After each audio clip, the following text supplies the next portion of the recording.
Bismillahirrahmanirrahim. Alhamdulillah rabbil alamin wa bihi nasta'in ala umuri dunya waddin.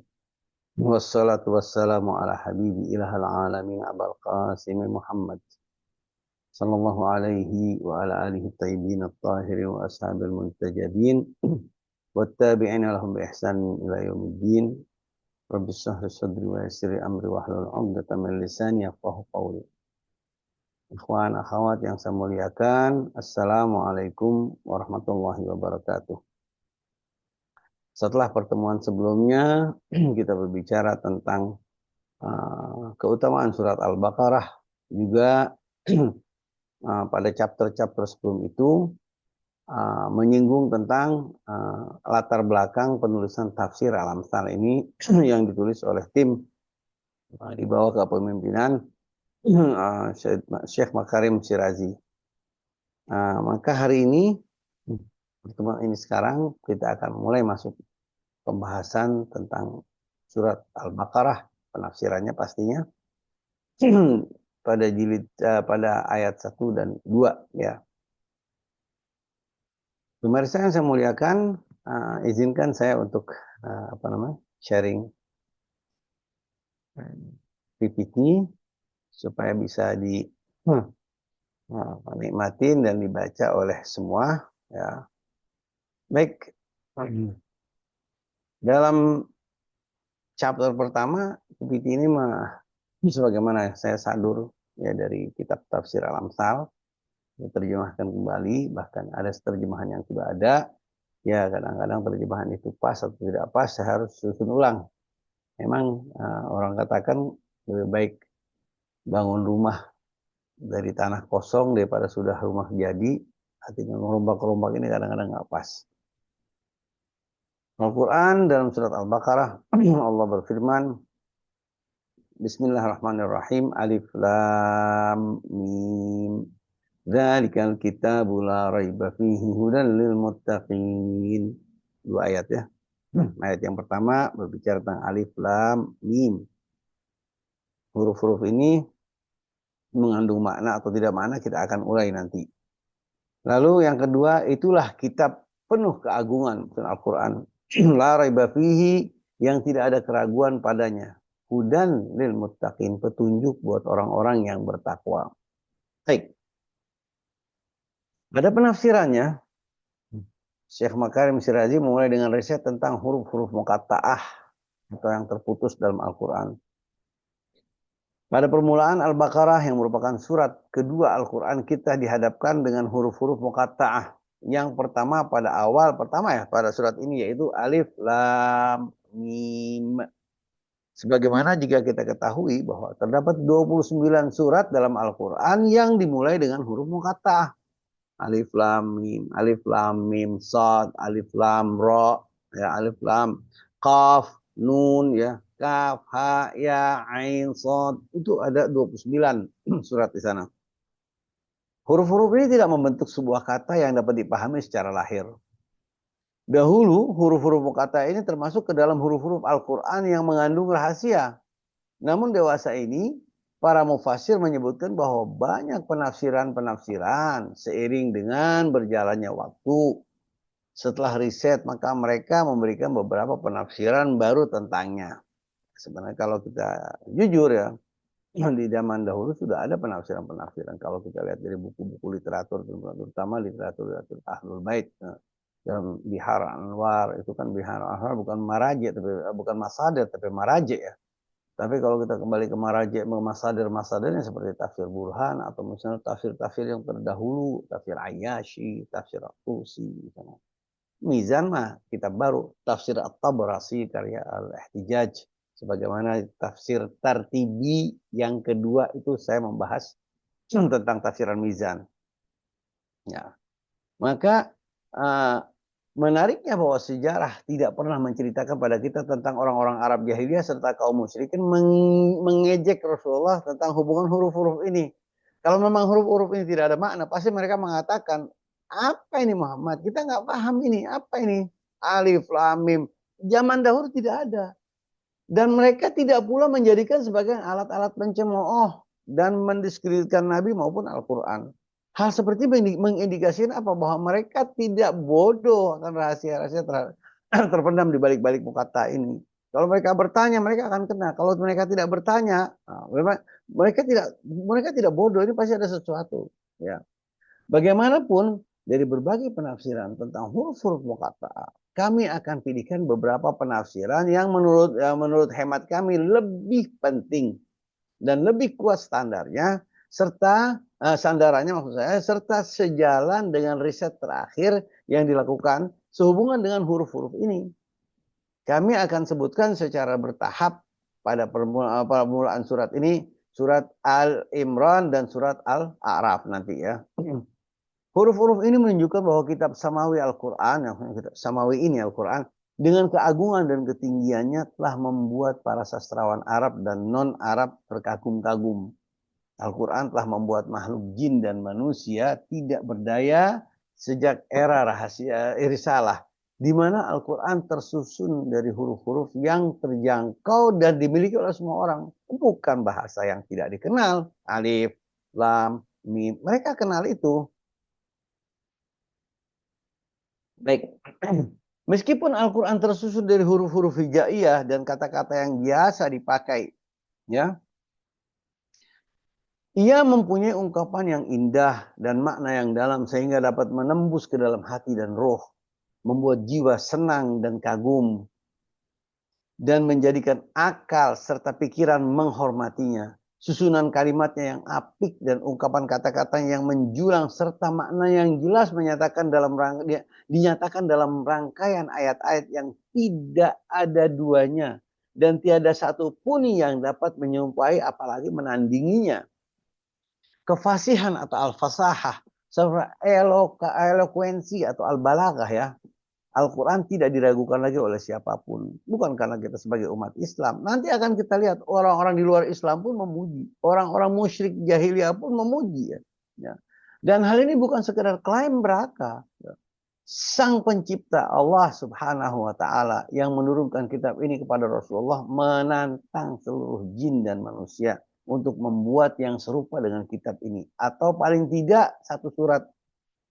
Di ayat mengatakan datangkan seperti Al-Quran. Ayat yang lain mengatakan datangkan 10 surat. Ayat yang mengatakan datangkan satu surat kalau kamu bisa. Ternyata mereka tidak bisa. Sekalipun mereka saling bekerja sama. Tetapi mereka tidak mampu melakukannya. Ini merupakan sebuah indikator bahwa kitab ini tidak muncul dari pikiran seorang manusia. Walau kana min indi ghairillahi lawajadu fihi ikhtilafan katsira kata Quran. Kalau bukan datang dari Allah ini Al-Quran, sudah pasti banyak pertentangan, banyak kesalahan, banyak diprotes. Ya. Ini sudah tantangan Allah itu berlaku. Persis bagaimana Allah menciptakan makhluk dari tanah, manusia dari tanah, binatang dari tanah, burung dari tanah, ya. Tumbuh-tumbuhan juga begitu, bunga-bunga juga. Di mana semua diciptakan dari tanah. Kita pun membuat mangkuk dan kendi dan segala macam keramik juga dari tanah. Demikian pula Allah membuat dari huruf-huruf hijai yang biasa dipakai manusia dalam kemasan lafal yang indah, ungkapan yang seimbang, susunan yang menakjubkan dan memukau. Al-Quran itu bahasanya. Huruf-huruf ini digunakan secara umum, namun mereka tidak mampu membuat kalimat dan ungkapan dari huruf-huruf itu yang menyerupai Al-Quran. Ditantang sama Allah mereka tidak bisa, ya. Dan tantangan itu berlaku sampai kapanpun. Masa keemasan sastra ini biar tahu bahwa orang-orang Arab itu udah maaf boleh dikatakan sangat kecanduan dengan sastra. Masa jahiliyah adalah masa keemasan mereka, ya. Kendati orang-orang Arab pada masa itu kebanyakan penghuni Sahara, tidak pakai sendal, tidak berpendidikan misalnya, tapi untuk masalah budaya sastra mereka hidup.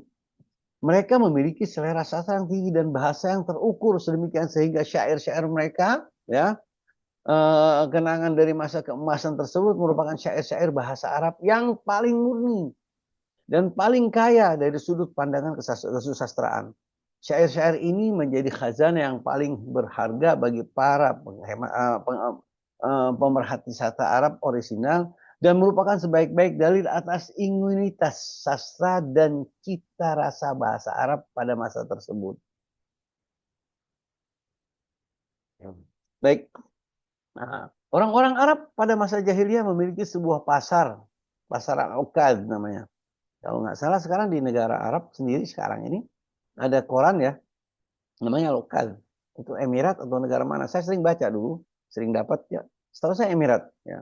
Seperti kalau di sini kan ada koran Sinar Harapan, apa Panji atau misalnya Merdeka.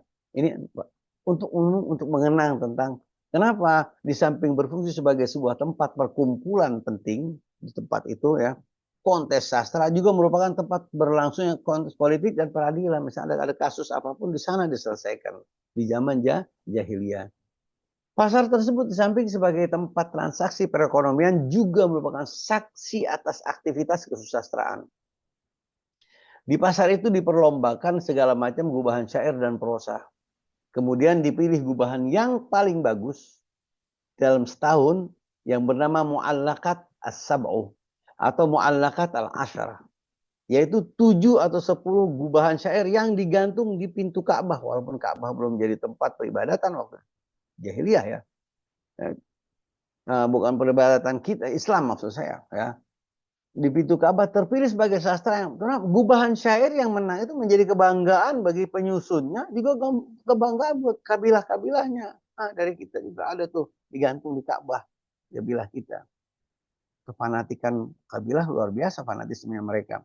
Pada saat masa keemasan sastra seperti itulah Al-Quran menantang mereka untuk membuat hal yang serupa dengannya.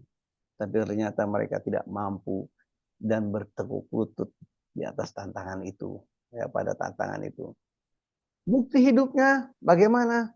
Bukti hidupnya mengatakan di sini penafsiran huruf-huruf hijaiyah, huruf muqattah ada sebuah hadis dari Imam Hasan al-Askari, ya Imam Hasan bin Ali al-Askari bukan Hasan bin Ali bin Abi Thalib ya. Quraisy dan Yahudi mendustakan Al-Quran. Mereka berkata itu adalah sihir yang nyata yang sengaja dibuat. Lalu Allah berfirman, Alif Lam Mim. Itulah kitab wahai Muhammad. Itulah kitab ya yang aku turunkan kepadamu. Itu berasal dari huruf-huruf muqatta'ah yang diantaranya ada Alif Lam Mim ya. Yang berasal dari itu kemudian bukti sampai semisalnya dan berasal dari huruf-huruf hijaiyah. Maka datangkanlah hal yang serupa jika kalian benar. Kita lihat ada satu, kita buka tafsir Al-Burhan halaman 127. Nggak apa-apa kita buka ya. Kita stop ini, kita share tafsir Al-Burhan. 127. Ini Al-Burhan fit Tafsir Quran yang ditulis oleh Sayyid Hashim Al-Bahrani. Saya punya ya, saya punya lengkap fisiknya. Halaman 127, kita langsung aja kita klik 127 lalu oke di sini ya.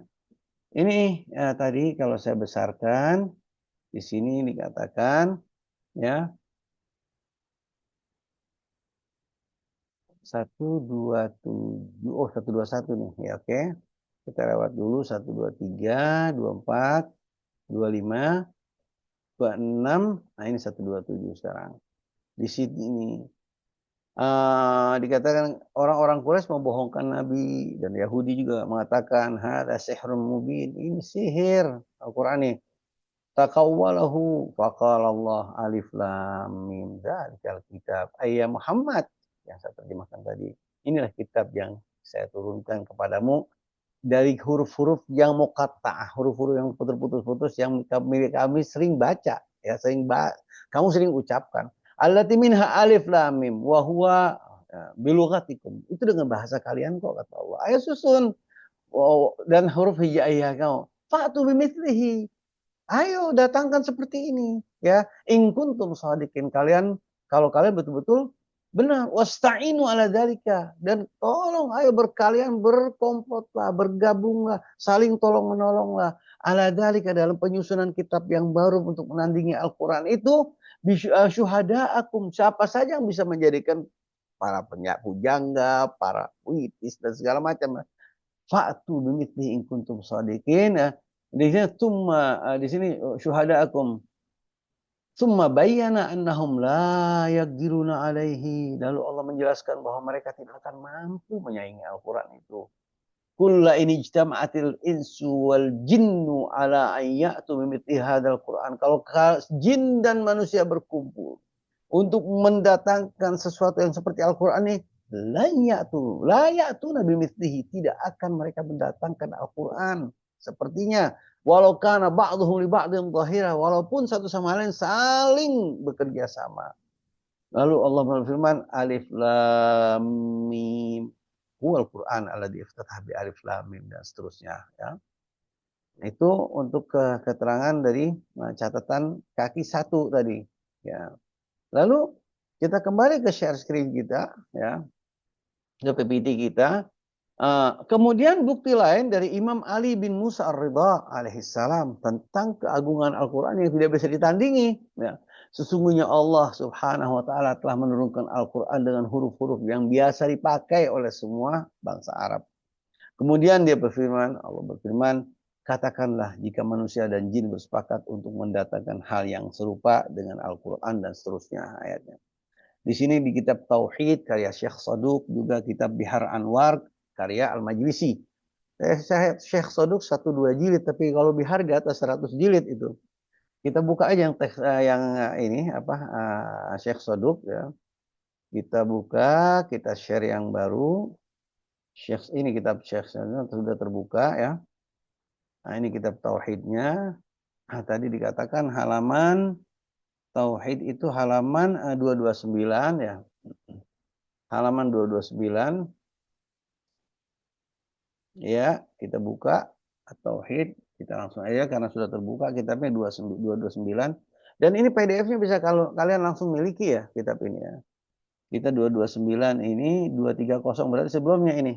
Kita lebarkan aja biar bisa kebaca di layar.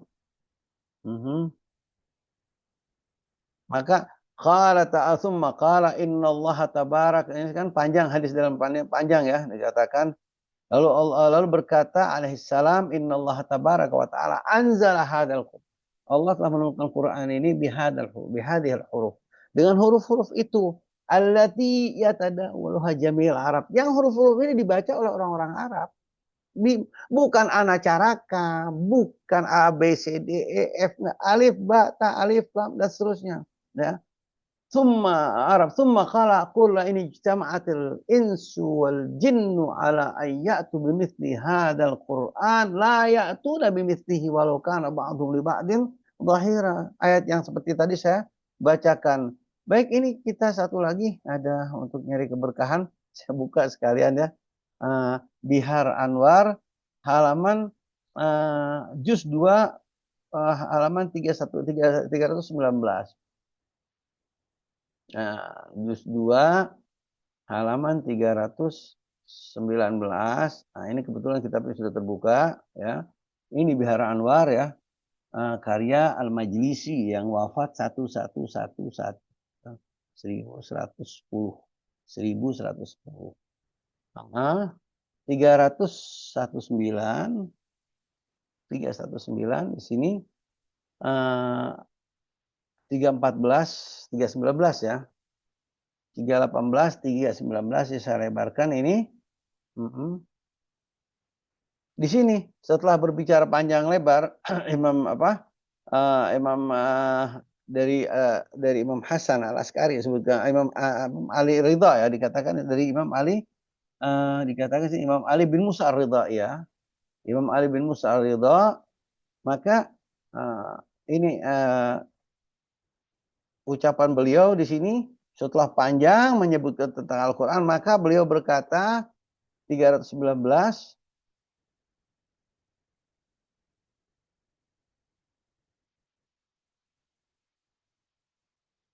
318 319 wait 319, ya. Halaman 319 Bihar Anwar. Allahumma shalli ala Muhammad wa ali Muhammad 319. Nah, di sini setelah panjang beliau menyebutkan, maka beliau tsumma qala alaihi salam innallaha tabaraka wa ta'ala anzala hadzal Qur'an, seperti yang saya bacakan di kitab tadi, apa namanya? Di kitab Tauhid Syekh Saduq. Artinya Syekh Saduq lebih tua, ya. bihadzal huruf allati yatadawwala jami'al Arab tsumma qala qul la in ijtama'atil insu wal jinnu, dan ayat yang dibacakan sama saja. Baik. Di sini sudah jelas di sini kalau Allah itu menantang mereka untuk mendatangkan Al-Qur'an, ya. Kumpulkanlah siapa saja yang bisa mampu. Nanti di pelajaran yang akan datang ya tentang ada orang mencoba menyusun Al-Qur'an, ya menurutnya lebih ke arah lelucon ya daripada ke arah kitab suci. Nah, bagaimana tidak seperti Musailimatul Kadzab itu. Musailimatul Kadzab mengatakan dia seorang nabi dan datang pada dia malaikat Jibril, ya. Dan turun Al-Qur'an, lalu dibacakan ayat-ayatnya. Ya, memang ayatnya seperti gajah gitu. Al-fil wa ma adraka mal fil. Gajah, apa itu gajah? Perutnya besar, kupingnya lebar. Ini mah seperti pelajaran anak-anak TK ya. Ini gajah, perutnya. Jadi memang ke arah lalu mungkin. Kalau bukan dari Allah pasti banyak salahnya atau salah semua. Ya pasti banyak salahnya. Maka itu tantangan Allah berlaku sampai kapanpun untuk mendatangkan Al-Quran. Silahkan kata Allah. Kumpulkan jin dan manusia untuk mendatangkan itu. Baik. Poin-poin yang mendukung pendapat kami tentang penafsiran huruf-huruf muqatta itu adalah bahwa huruf-huruf tersebut yang berada pada 24 surat disusul dengan keterangan tentang kebesaran Al-Quran. Setelah huruf itu, Al-Quran besar. Alif Lam Mim, dalikal kitab. Ini Al-Quran yang besar. Alif Lam, itu seolah-olah huruf-huruf ini sebagai pengantar keindahan, kebesaran, keagungan Al-Quran. Kalau dibaca seperti itu. Ya. Contohnya di sini, menunjukkan hubungan antara huruf-huruf muqatta'ah dengan kebesaran Al-Quran Karim. Sebagai perumpamaan, kami sebutkan ayat-ayat sebutkan diantaranya satu, surat Al-Hud ayat 1-2, Alif Lam Ra. Kita tidak tahu apa. Tahu inilah suatu kitab yang ayat-ayatnya disusun dengan rapi. Al-Quran lagi.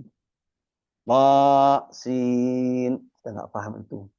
Tapi ini adalah ayat-ayat Al-Quran dan ayat-ayat kitab yang menjelaskan. Jadi setelah huruf muqatta apa sih penjelasan tentang keutamaan atau keagungan Al-Quran? Beberapa ayat ya.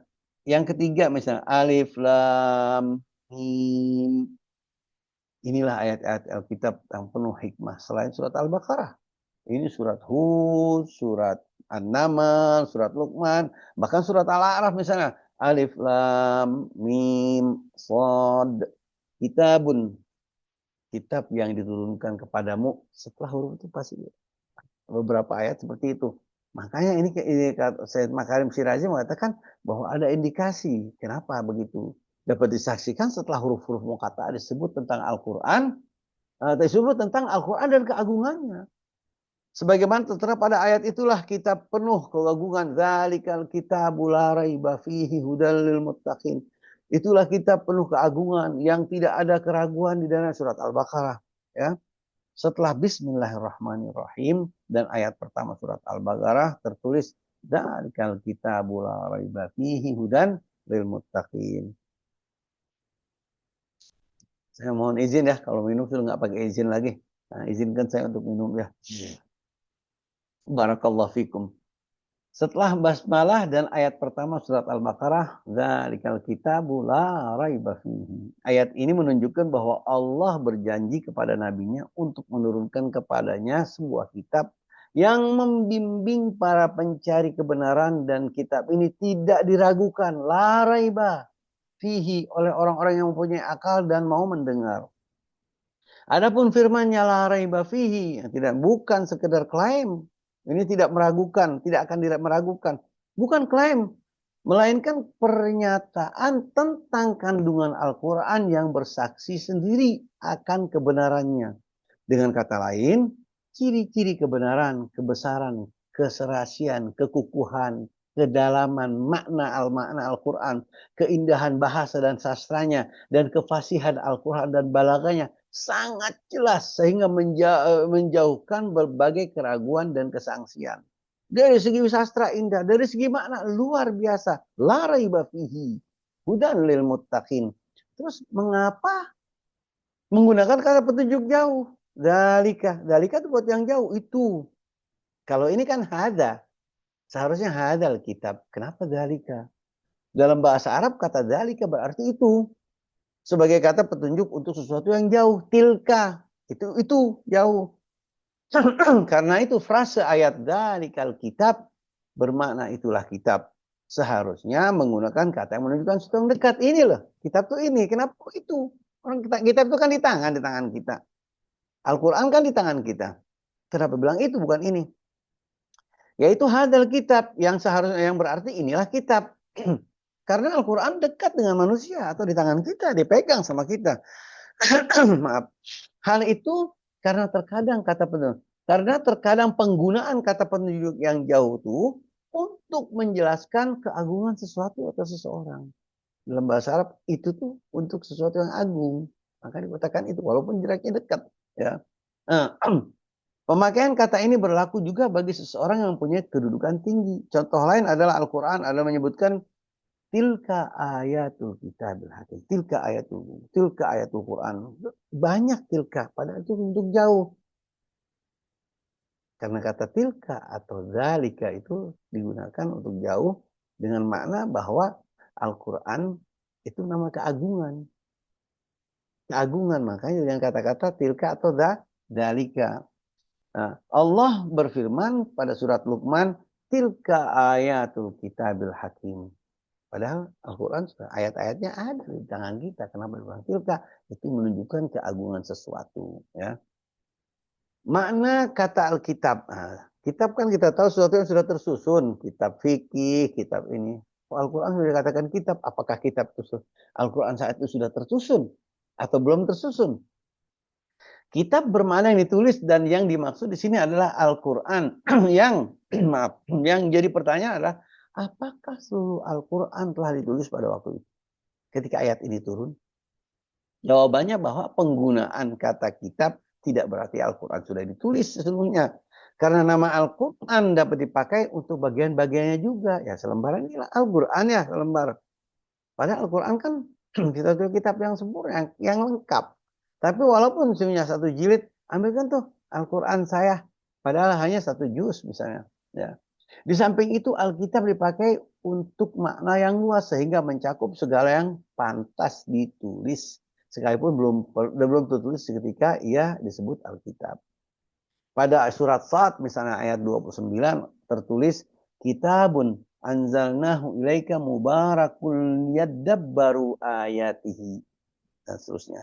Al-Quran ini adalah kitab yang kami turunkan padamu, wahai Muhammad ya, Nabi Muhammad yang penuh berkah supaya mereka menghayati ayat-ayatnya. Sementara kita ketahui bahwa Al-Quran saat ayat itu diturunkan belum berupa sebuah kitab. Belum berupa sebuah kitab, masih lembaran-lembaran. Ya. Seperti sekarang ini, enggak. Zaman dulu sebelum ada ya. Siapa menyusun ya pasti Rasulullah ya. Di zaman Rasulullah sudah ada, setelah Rasulullah meninggal itu Quran sudah utuh. Riwayat-riwayat tentang sahabat-sahabat yang menyusun, jin dan manusia juga tidak akan bisa menyusun. Malaikatnya juga nggak bakal bisa menyusun. Itu hanya Al-Ma'sum yang bisa menyusun. Allah yang menyusun. Dan Rasulullah. Ya Allah sudah memberikan Al-Quran secara kamil di Lauhul Mahfuz yang diturunkan ke sama dunia lalu ke hati Jibril, lalu ke lisan Jibril, lalu ke hati Rasulullah. Rasulullah sudah menyusun itu setelah Rasulullah wafat, itu Quran sudah ada. Adapun riwayat-riwayat tentang si fulan menyusun hanya ingin membagi-bagi fadilah saja yang akhirnya juga mereka berkelahi. Maksud saya zaman Khalifah Utsman sendiri, siapa menyusun Al-Quran? Utsman bin Affan. Ahsantum. Tuh, Abu Bakar apa kerjanya? Umar apa kerjanya? Katanya menyusun. Kok ada penyusun lagi? Ini kan faedah kalau sudah saling bertentangan maka semuanya dalil itu harus jatuh. Tidak bisa dipakai. Ada kemungkinan lain bahwa kata Alkitab ini bermakna Al-Quran yang telah ditulis dan berasal di Lauhul Mahfuz. Kitab Lauhul Mahfuz ya. Fi kita innahu laqur'anun karim fi kitabim maknun la yamassuhu illal mutahharun. Kitabul maknun ada di Lauhul Mahfuz. Baik. Apa hidayah itu? Kata al-hidayah mempunyai beberapa arti dalam Al-Quran. Tetapi akar dan asas dari semua kata itu kembali ke dua arti yang di bawah ini. Hidayah takwini, hidayah tasyri'i. Hidayah takwini maksudnya ialah bimbingan Tuhan semesta alam terhadap seluruh makhluk. Di alam ini, hidayah ini nampak pada ekosistem alam dan hukum-hukum alam yang berlaku. Dalam Al-Quran tertulis, Musa berkata, Tuhan kami adalah Tuhan yang telah memberikan kepada makhluknya segala sesuatu yang dibutuhkan. Kemudian mereka memberikan petunjuk kepada mereka. Jadi ada sudah diberikan singa dikasih daging, daging yang sudah disediakan kambing, kambing makan rumput dan ekosistem seperti itu, rumput dan sebagainya. Ya, lalu hidayah tasyri'i ini yaitu hidayah yang berlangsung melalui para nabi, ajaran, kitab-kitab samawi. Melalui hidayah ini manusia naik ke peringkat lebih sempurna lagi karena mengikuti samawi, nabi, ajaran yang benar. Dalam Al-Quran banyak keterangan tentang hidayah ini, diantaranya kami telah menjadikan mereka itu sebagai pemimpin-pemimpin yang memberi petunjuk. A'immata yahduna bi amrina, para imam-imam, para pemimpin-pemimpin yang memberi petunjuk dengan perintah kami. Diminta Allah pastinya ya. Surat Al-Anbiya. Mengapa hidayah Al-Quran dikhususkan untuk orang-orang yang bertakwa? Nah, ini sangat menarik ya. Biasanya hidayah kan buat orang yang tersesat ya. Ada orang itu di luar Islam setelah mendengar azan dia masuk dapat hidayat. Itu bukan hidayat, ya. Itu bukan hidayat. Hidayah itu proses, ya proses banget. Gitu. Dan adanya di ujung. Jelas bahwa Al-Quran adalah petunjuk untuk seluruh makhluk. Ya. Lalu mengapa ayat ini dikhususkan petunjuk untuk orang-orang bertakwa? Hidayat untuk orang-orang yang bertakwa. Karena manusia tidak akan dapat menerima petunjuk kitab samawi dan ajakan para nabi selagi dia belum sampai pada peringkat tersebut dalam ketakwaan. Ketika tertentu baru menerima. Kalau belum sampai ke sini percuma. Ya prosesnya dari kita untuk mendapatkan itu. Ya. Yaitu peringkat tunduk, pasrah, ini taslim, wa yusallimu tasliman, terhadap kebenaran dan menerima yang sesuai dengan akal dan fitrah. Maka hidayat akan datang. Manusia yang tidak memiliki keimanan ada dua macam. Pertama, golongan yang mencari terus kebenaran dan memiliki bobot ketakwaan ala kadarnya. Ya, yang selalu mendorongnya untuk menerima kebenaran dimanapun. Ada lagi golongan yang keras kepala. Ada orang mau cari, ada orang keras kepala, tidak mau. Bukannya malah menerima, malah ingin menghancurkan ajaran yang ada. Ya, fanatik yang telah dikuasai hawa nafsu. Dia tidak mencari kebenaran, malah berusaha untuk memadamkan cahaya kebenaran itu dimanapun dia jumpa. Sudah jelas bahwa golongan pertama yang mencari-cari itu yang memperoleh manfaat dari Al-Quran dan kitab samawi ini. Adapun golongan kedua tidak dapat petunjuk dari apapun darinya. Alasannya dia sangat di samping. Sekarang kalau ada pemberi, ada penerima, ya kan? Keaktifan pemberi ada, Allah sudah memberikan itu. Nih hidayat, ambil. Namun kita tidak mau menerima. Tidak akan sampai ke tangan kita. Ya. Jadi perangkat untuk menerimanya nggak ada. Ibarat anak TK diajarkan ilmu komputer yang luar biasa. Belum ada kabiliyah di otaknya. Belum ada untuk perangkat menerima ilmu-ilmu itu. Sama aja seperti belajar huruf-huruf yang kacau. Burung beo begitu. Diajarkan Assalamualaikum. Assalamualaikum. Dia nggak paham apa itu Assalamualaikum. Kenapa? Karena burung beo tidak punya perangkat untuk mengurai kata-kata ini dan maknanya. Ya kalau saya contohkan seperti itu. Orang-orang yang kelompok kedua tadi itu. Bukan berarti tidak punya, ada, tapi mereka tidak menggunakan perangkatnya. Kalau tidak ada berarti itu tidak adil. Keadilan Allah itu adil, diberikan semuanya. Fa'alhamaha fujuraha wa taqwaha. Allah sudah berikan mana yang baik, mana yang buruk. Aflah. Beruntung bagi yang mengambil, man zakkaha wa qad khaba man dassaha. Celaka, rugi bagi orang-orang yang menginjak-injak itu atau meninggalkan tentang kebaikan. Maka keaktifan pemberi, kapabilitas penerima, gabilatul qabil adalah syarat yang diperlukan baik bagi hidayah takwiniyah maupun tasyri'iyah. Tanah yang mengandung garam tinggi misalnya di pinggir pantai, itu pohon cuma pohon bakau yang tumbuh. Bukan pohon tembakau ya, bakau ya, yang biasa kita lihat yang keras, yang dia punya apa, keluar dari pantai itu tajam, dia punya duri.